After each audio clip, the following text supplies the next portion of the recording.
ஹalleluya, good morning. கர்த்தருடைய நாள் இது. தேவனுடைய ஆலயத்துக்கு போகணும் இல்லையா? ஞாயிற்றுக்கிழமைங்க. இயேசு ஆண்டவர் மரணத்தை ஜெயித்து உயிர்த்தெழுந்த நாள் இது. அவர் மரணத்தை ஜெயித்த கிறிஸ்து என்று நினைவு கூறுவதற்கு அவர் கல்லறையில இல்லை. தேவனுடைய ஆலயத்துக்கு போகும் முன்பு ஒரு சிறிய வசன தியானம் ஜெபிப்போம். பரிசுத்தரே, உமக்கு நன்றி ஆண்டவரே. இன்னொரு முறை உம்முடைய ஆலயத்துக்குள் சென்று உம்மை ஆராதிக்கிற பாக்கியம் எங்களுக்கு தந்திருக்கிறீரப்பா. ஜனங்கள் கர்த்தருடைய ஆலயத்துக்கு போவோம் பாருங்கள் என்று சொன்னபோது மகிழ்ச்சியா இருந்தேன் என்பது போல் உம்முடைய சமூகத்திலே நாங்கள் மகிழுவதற்கு, சபையாக கூடி உம்மை ஆராதிப்பதற்கும் எங்களுக்கு உதவி செய்யும். இந்த காலை நேர தியானத்தை எங்களுக்கு ஆசீர்வதிக்கும்படியாய் இயேசுவின் நாமத்தில் ஜெபிக்கிறோம் பிதாவே, ஆமென்.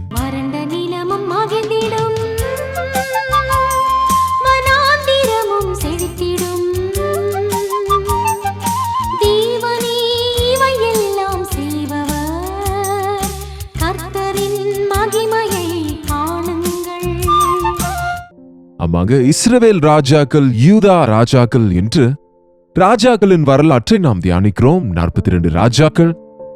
என்னங்க, யூதா ராஜாக்கள் மற்றும் இஸ்ரவேல் ராஜாக்கள் 2 ராஜ்யங்களாக பிரிந்தார்கள். 2 ராஜ்யத்திலும் ராஜாக்கள் உண்டு. நாம இதுவரைக்கும் 5 ராஜாக்களை பார்த்து யூதா ராஜாக்களில் 6வது ராஜாவினிடத்துக்கு வந்திருக்கிறோம். எடுங்க, உங்க பைபிள் இருக்கா?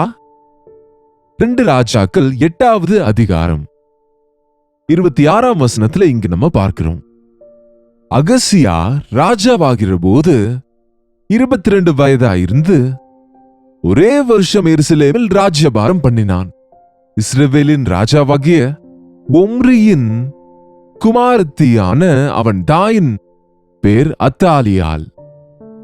அவன் ஆகாபுடைய வீட்டாரின் வழியிலே நடந்து அவர்களைப் போலவே கர்த்தரின் பார்வைக்கு பொல்லாப்பானதை செய்தான். இந்த அகசியா ஆகாபின் வீட்டினுடைய மாப்பிள்ளையாம். இஸ்ரவேல் ராஜாக்களுக்கும் யூதா ராஜாக்களுக்கும் எப்பொழுதும் யுத்தம் நடக்கும். ஆனால் எப்போது ஆகாபின் குமாரத்தியை யூதாவின் ராஜா திருமணம் செய்து கொண்டானோ அப்பொழுதிலிருந்து அவர்களுக்குள்ளே ஒரு சொந்தக்கார உணர்வு வந்துவிட்டது. இந்த சொந்தங்கள் மிகவும் ஆபத்தானது. நம் சொந்தங்களோடு நம்ம சரியா இல்லாவிட்டால். ரெவரண்ட் RRK மூர்த்தி ஐயா சொல்லுவார், இந்த கழுகுகள் மாம்சத்தை உண்டு எலும்புகளை விட்டு வைக்குமாம். ஆனால் நம் சொந்தக்காரர்கள் அவசியமானால் எலும்புகளையும் கூட தின்று விடுவார்களாம். ஆமாங்க, இன்றைக்கு நமக்கு அநேக நேரம் சண்டைகள் யாரோடு என்றால் சொந்தக்காரர்களோடு, அண்ணன் தம்பிகளோடு. இவனுடைய தகப்பனாகிய யோராம் தன் சகோதரரை எல்லாம் கொன்று விட்டான் பொறாமையினாலே. அவன் ராஜாவான உடனே தம்பிகளை 6 பேர் சகோதரரை கொன்று போட்டான். அனுபவம் மிக்க பெரியவர்களையும் கொன்று போட்டு விட்டான். அவன் இனி முழுவதும் ஆகாபின் குடும்பத்தாருடைய சிந்தனைகளின்படியாய் நடக்க தொடங்கிவிட்டான். யூதா ராஜாவாக இருந்த போதிலும் பாருங்க, அவன் வாழ்க்கையில அப்படி அவன் செய்ததுனால என்ன ஆனது? தேவன் மொத்தத்துக்கும் யோராமை தள்ளி போட்டு விட்டார். யோராமினுடைய எல்லாவற்றையும், ஆஸ்திகளையும் பிள்ளைகளையும் மொத்தம் சத்துரு வந்து கொள்ளையிட்டான். ஒருவன் தப்பித்தான். அவன் தான் இந்த அகசியா. அவன் எப்படியோ தப்பித்துக் கொண்டான், மறைந்து கொண்டான். அவனுக்கு வேற மகன்களே இல்லாததுனால இந்த அகசியாவை ராஜாவாக்கினார்கள். இவன் தாயின் செல்ல பிள்ளையாக தெரிகிறான். எவ்வளவு வயது வந்தாலும் சிலர் தாயோடனே கூட இருப்பார்கள். திருமணமாகி திருமணத்துக்கு பின்பு மனைவி வந்த பிறகும் இன்னும் தாயின் ஆலோசனைகள், தாயின் சந்தோஷம், தாய்க்கு முதலிடம். தவறுங்க. புருஷன் தன் தகப்பனையும் தாயும் விட்டு தன் மனைவியோட இசைந்திருப்பான். அப்படி என்றால் அவர்களை விட்டு விடுவோ வீட்டிலிருந்து துரத்தவோ சொல்லவில்லை. உனக்கு திருமணமான பிறகு முதன்மையான இடம் உன் மனைவிக்கு. ஆகவே உன் மனைவி எப்படிப்பட்டவளோ நீ பார்த்துக்கொள். நான் மனைவி முந்தானை பிடித்து நடக்கிறேன் என்று சொல்லி இந்த மனைவி அவிசுவாசியா இருந்தால், ஜெபிக்காதவளா இருந்தால், தேவனை அறியாதவளா இருந்தால் உன் வாழ்க்கை அதோடு முடிந்தது. அதுதான் நடந்தது இங்க அகசியாவுக்கு.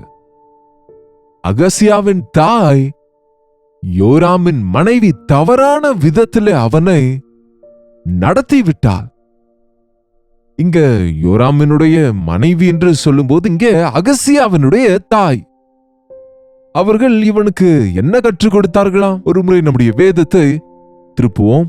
இன்னொரு பகுதியில் இங்கு பார்க்கிறோம். நாளாகமத்தின் 2ஆம் புஸ்தகம் 2 நாளாகமும் 22ஆம் அதிகாரத்திலும் நாம இதே காரியத்தை பார்க்கிறோம். பாருங்க, 2ஆம் வசனத்தில், அகசியா ராஜாவாகிற போது 22 வயதாயிருந்து 1 வருஷம் எருசலேமில் அரசாண்டான். இவ்வளவு பெரிய ராஜாவாகி 1 வருஷம் தான் அரசாண்டான். ஒம்ரியின் குமாரத்தி ஆகிய அவன் தாயின் பேர் அத்தாலியால். துன்மார்க்கமாய் நடக்க அவனுடைய தாய் அவனுக்கு ஆலோசனைக்காரியா இருந்தால், அவனுக்கு கற்றுக் கொடுத்து கொண்டு வந்தாள். எவ்வளவு பயங்கரங்க இது! தாய்மார்களே, பிள்ளைகளுக்கு என்ன கற்றுக் கொடுக்கிறீங்க?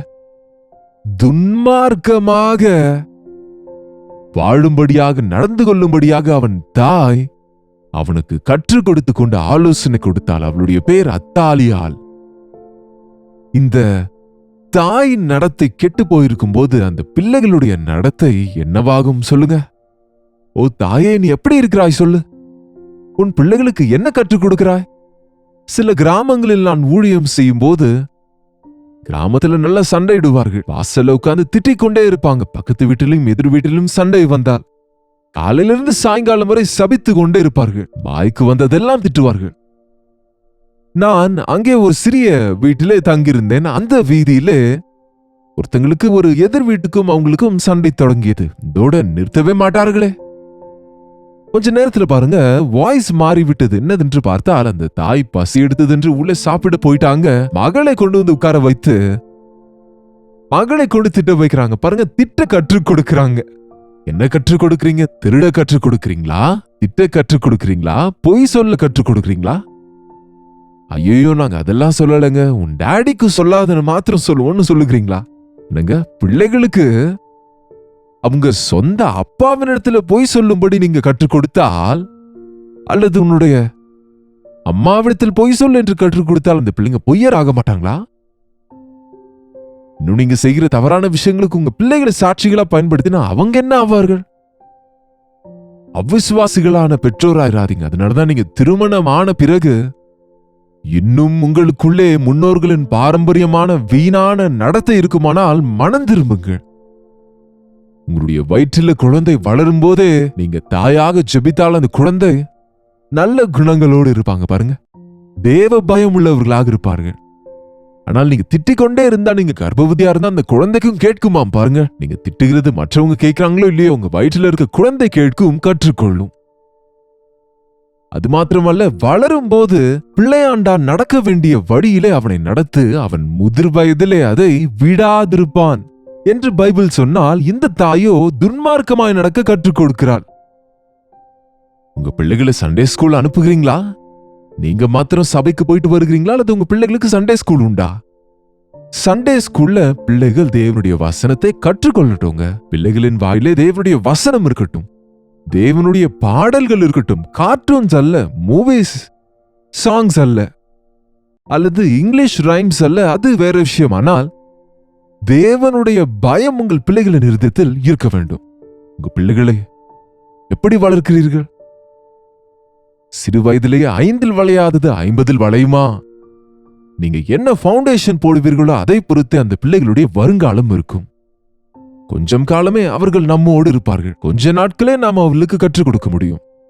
அவர்களுக்கு 5, 6 வயது வருவதற்குள் உங்களுடைய தாக்கம் பிள்ளைகள் மீது அதிகம் இருக்கும். 8 12 வயது வருவதற்குள் நீங்க அவர்களை சரியா நடத்தாவிட்டால் அவர்கள் டீனேஜ்ல பிரவேசித்த பிறகு துன்மார்க்கமாக நடந்து கொள்வார்கள்.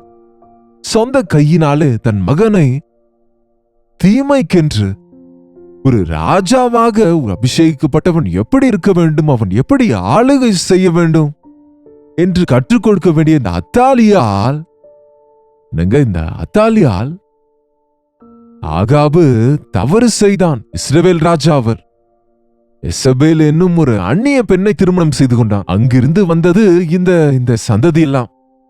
அந்த சந்ததியோடு தேவ பிள்ளைகள் இணைந்த போது இஸ்ரவேல் ராஜாவிடமிருந்து இந்த யூதா ராஜா வரைக்கும் யூதா ராஜாக்களின் குடும்பத்திலும் அந்த தாக்கத்தை பார்க்கிறோம். உங்க கசின்ஸ் எப்படி இருப்பாங்களோ, உங்க பிரதர்ஸ் எப்படி இருப்பாங்களோ, அவர்களுடைய தாக்கம் நம் மீதும் நம் பிள்ளைகள் மீதும் அது வரும். அதனால்தான் அவிசுவாசிகளோடு பிணைக்கப்பட்டு இருக்காதிருங்கள். ஃபங்க்ஷன்ஸ் என்று, திருமணங்கள் என்று அப்படி கலந்து விடும்போது பிள்ளைகள் எத்தனையோ விஷயங்களில் தவறு செய்ய கற்றுக்கொள்வது ரொம்ப சுலபம். உண்மையாய் வாழ கற்றுக்கொள்வது கஷ்டம். யதார்த்தமாய் வாழ்வது கஷ்டம்.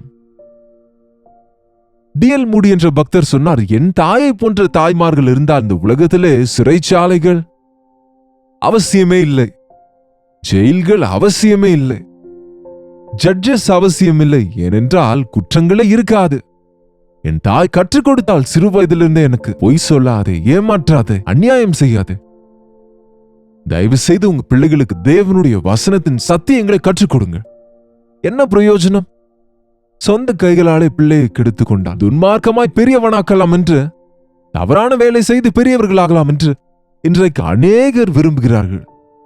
உங்க பிள்ளைகளுக்கு நீங்க என்ன கற்றுக் கொடுக்கிறீங்களோ ஜாக்கிரதை. உங்க பிள்ளைகளின் மீது உங்க தாக்கம் எப்படி இருக்கிறது என்று பாருங்கள். அதனால்தான் தேவ பிள்ளைகளோடு உங்கள் பிள்ளைகளை சேர விடுங்கள். வாரம் முழுவதும் ஸ்கூல்ல இருக்கும்போது 90% அவிசுவாசிகளோடு நம் பிள்ளைகள் வளர்கிறார்கள். குறைந்தது ஞாயிற்றுக்கிழமை தேவனுடைய ஆலயத்துக்கு கொண்டு வந்து குடும்பமாக தேவ சமூகத்திலே ஜெபிப்பதும், தேவ ஊழியர்களுடைய ஜெபத்தை கேட்பதும், சண்டே ஸ்கூல்ல பிள்ளைகளை விடுவதும் அவர்கள் மீது எவ்வளவோ பெரிய தாக்கத்தை உண்டாக்கும். அவர்கள் உத்தமமான நடத்தையோடு அவர்கள் பெரியவர்கள் ஆவார்கள். உன் பிள்ளைகளை தேவ பயத்திலே வளர்க்க கற்றுக்கொள்ளு. இந்த அகசியாவோடு யாரும் இல்லை. இந்த குடும்பத்திலே எல்லாரையும் கொன்று விட்டார்கள் சத்துருக்கள். ஒருவன் மாத்திரமே இருந்தான். அந்த ஒரு மகனை வேற வழியில்லாமல் ராஜாவானான். குறைந்தது இப்போதாவது தேவ கிருபையில தேவனுக்கு பயப்படும்படியாய் வாழ வேண்டும் என்று ஆலோசனை கொடுப்பதற்கு பதிலாய் தீய தாக்கத்தை உண்டாக்கினார். அது மாத்திரமல்ல, அங்க இன்னொரு வார்த்தை இருக்கிறது பாருங்க. அவன் ஆகாபின் குடும்பத்தாரை போல் கர்த்தரின் பார்வைக்கு பொல்லாப்பானதை செய்தான். அவன் தகப்பன் சென்று போன பின்பு அவர்கள் அவனுக்கு கேடாக அவனுடைய ஆலோசனைக்காரராய் இருந்தார்கள். நம்முடைய பெற்றோரோடு கூட நமக்கு ஆலோசனைகள் கொடுக்க நம்ம ஃப்ரெண்ட்ஸ் இருப்பாங்க பாருங்க. நமக்கு அட்வைஸ் கொடுக்கிறவர்கள், நமக்கு கவுன்சில் செய்கிறவர்கள், நமக்கு அறிவுரை தருகிறவர்கள். யாருடைய ஆலோசனை எடுத்துக் கொள்கிறீர்கள்? துன்மார்க்கரின் ஆலோசனை நடவாமலும், பாவிகளுடைய வழியில் நில்லாமலும், பரியாசக்காரர் உட்காரும் இடத்தில் உட்காராமலும் தேவனோடு உறவாடும்படி தேவனுடைய வசனம் சொல்லுகிறது. இந்த தகப்பன் அவன் தகப்பனிடமிருந்த அனுபவமிக்க ஆலோசனைக்காரர்களை கொன்றுவிட்டு அவனுக்கு இஷ்டமானவர்களை வைத்துக் கொண்டான். அவனிடத்தில் இருந்த அந்த துன்மார்க்கம் எல்லாம் இந்த ஆலோசனைக்காரர் தவறான ஆலோசனை கொடுத்து இவனை கெடுத்து விட்டார்கள். தாய் தகப்பன் சரியா இல்லாவிட்டால் குறைந்தது நமக்கு சபையை கொடுத்திருக்கிறார் தேவன், சர்ச்சை கொடுத்திருக்கிறார். சர்ச்சில் நம்ம அனைவரும் சகோதர சகோதரிகள். பாருங்க, பவுல் தீமோத்தேயுவிடம் சொல்கிறார், பாலியத்துக்குரிய இச்சைகளுக்கு விலகியோடு, சுத்த இருதயத்தோட கர்த்தரை தொழுது கொள்கிறவர்களுடனே கர்த்தரிடத்துல ஜெபிக்கிறவர்களோட செல்லு. கர்த்தரை ஜெபிக்கிறவர்களுக்கு நடுவே செல்லு. நீயும் ஜெப ஆவியை கொண்டிருப்பாய். நீயும் உன்னுடைய நிலைமை அறிந்து கொள்வாய். நீயும் ஜெபிக்கிறவனாயிருப்பாய். அதுக்குதான் நம்ம ஆலயத்துக்கு போக வேண்டும். நாங்களே ஜெபித்துக் கொள்வோம், எங்க வீட்டிலே ஜெபிப்போம் என்று சொல்லாதீர்கள். ஒருவருக்காக ஒருவர் ஜெபிக்க வேண்டும் என்று மற்றும் விசாலமான இதயத்தோடு இன்னும் பெரிய ஆறுதலை பெற்றுக் கொள்ளும்படியாக தேவனை தொழுது கொள்ளும்படி ஆலயத்துக்கு போக வேண்டும். ஒருவருக்காக ஒருவர் நாம் ஜெபிக்க வேண்டும். ஆலயத்துக்கு சென்று என்ன செய்ய வேண்டுமாம்? பரிசுத்த இருதயத்தோட, சுத்த இருதயத்தோட கர்த்தரை தொழுது கொள்கிறவர்களுடனே நீதியையும் விசுவாசத்தையும் அன்பையும் சமாதானத்தையும் நாடு. நீதி வெளிப்படும், அன்பு உண்டாகும், விசுவாசத்தில் பெருகுவீர்கள், சமாதானத்தோடு வாழ முடியும். வாங்க ஆலயத்துக்கு போவோம். ஒரு சிறிய ஜெபம். பரிசுத்தரே, எமக்கு நன்றி ஆண்டவரே. இன்னொரு முறை உம்முடைய சமூகத்தில் எங்களுடைய வாழ்க்கையை ஆராய்ந்து பார்க்கிறோம். எங்களுக்கு தந்த பிள்ளைகளை ஆண்டவரே எப்படி நாங்கள் வளர்க்கிறோம் என்பதை நாங்கள் உணர்ந்து, மனோவா தம்பதிகளைப் போல தேவனே எங்களை சந்தியும், எங்கள் பிள்ளைகளை எப்படி வளர்க்க வேண்டுமோ எங்களுக்கு கற்றுத்தாரும் என்று ஜெபித்தது போல உம்முடைய வசனத்தோடு எங்கள் பிள்ளைகளை வளர்க்க, விசுவாசத்தோடு எங்கள் பிள்ளைகளை வளர்க்க, எங்கள் பிள்ளைகளப்பா வளர்ந்து வரும்போது உம்முடைய கரத்தில் ஒப்பு கொடுத்து அவர்களுக்காக விண்ணப்பம் செய்வதற்கு நாங்கள் பெற்ற பிள்ளைகள் நரகத்தில எரியும்படி அல்ல, பரலோக ராஜ்யத்தை சுதந்திரிக்கும்படியாக.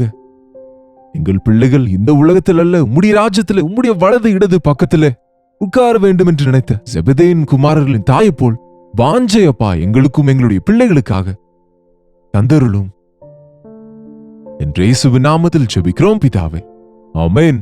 நம்முடைய பிதாவாகிய தேவனுடைய அன்பும் குமாரனாகிய இயேசு கிறிஸ்துவின் கிருபையும் பரிசுத்த ஆவியானவருடைய அந்யோன்யமும் ஐக்கியமும் கூடி வந்திருக்கிற நம் அனைவருக்கும் இப்பொழுதும் சதா காலமும் துணையாயிருப்பதாக. ஆமென். தேவனுக்கு ஸ்தோத்திரம். உங்களுடைய ஜெப விண்ணப்பங்களையும் பாரங்களையும் எங்களுக்கு தெரியப்படுத்துவதற்கு 8939803234 ஒரு டெக்ஸ்ட் அல்லது வாய்ஸ் மெசேஜ் மூலம் வாட்ஸ்அப் பண்ணுங்க. நீங்க எங்கிருந்து பார்க்கிறீங்களோ அந்த விஷயத்தையும் அவ்வப்போது அந்த கமெண்ட் செக்ஷன்ல வந்து பதிவிட மறந்து விடாதீங்க. Doctor Jayapal Tamil channel subscribe செய்தீங்களா? சப்ஸ்கிரைப் பண்ணுங்க. ஒவ்வொரு முறையும் ஷேர் பண்ணுங்க, லைக் செய்ய மறந்து விடாதீங்க. அதற்கு சித்தமானால் கல்வாரி சபையில நடக்கிற ஆராதனையை ஒரு சர்வீஸ் உங்களுக்கு லிங்க் ஷேர் பண்ணுகிறோம். நீங்களும் எங்களோடு சேர்ந்து நேரலில் கலந்து கொள்ளுங்க. அதற்கு முன்பு உங்களுடைய சர்ச்சஸ்க்கு போங்க, அங்க ஆராதிங்க. ஆனா நாள் முழுவதும் தேவனை நம்ம ஆராதிக்க வேண்டும். ஆகவே உங்களுக்கு ஏற்ற நேரத்தில் இந்த ஆராதனையிலும் பங்கு பெற்று தேவனுடைய செய்தியை கேட்டு ஆசீர்வதிக்கப்படுங்க. அதே போல நாளைக்கு இதே நேரத்தில் அனுதின தியானத்தில் கர்த்தருடைய வார்த்தையோடு உங்களை சந்திக்கும் வரை கர்த்தருடைய கிருபை உங்களுக்கு துணையாயிருப்பதாக.